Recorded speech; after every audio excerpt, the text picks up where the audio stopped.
So I want to return to the question that Senator Peters asked you about the statement you made describing the Democratic Party as liberal-cratic or neo-Klanist, which was, I think the assumption there was that you were comparing it to the Ku Klux Klan, the KKK.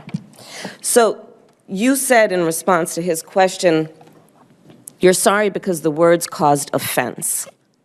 So would you not be sorry if no one was offended by your words?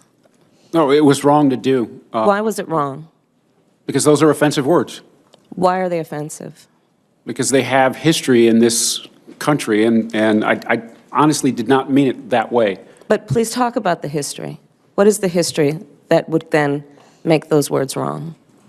Well, the Klan was what we would call today a domestic terrorist group. Why? Why would we call them domestic terrorist group? Because they tried to use fear and force to change political environment. And what was the motivation for the use of fear and force? It was based on race and ethnicity. Right. Are you aware of the perception of many about how the power and the discretion at ICE is being used to enforce the laws? And do you see any parallels? I do not see any parallels between I'm talking about perception. Officers and agents. I'm talking about perception.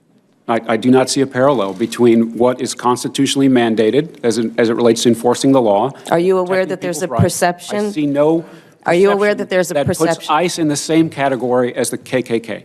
Is that what you're asking me? No, I'm very specific about what I'm asking you. Are you aware of a perception that the way that the discretion I see no parallel. I'm not finished. I see none. I'm not finished.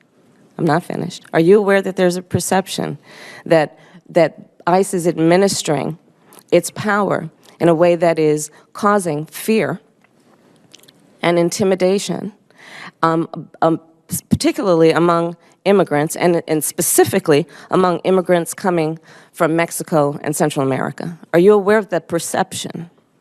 I do not see a parallel between the power and the authority that ICE has to do its job and the agents and officers who do it professionally and excellently with lots of compassion. Sir, how can you be the head of an agency and be unaware of how your agency is perceived by certain communities? There is a lot of perceptions in the media and in the public that are incorrect about the agency. But the perception exists, would you agree?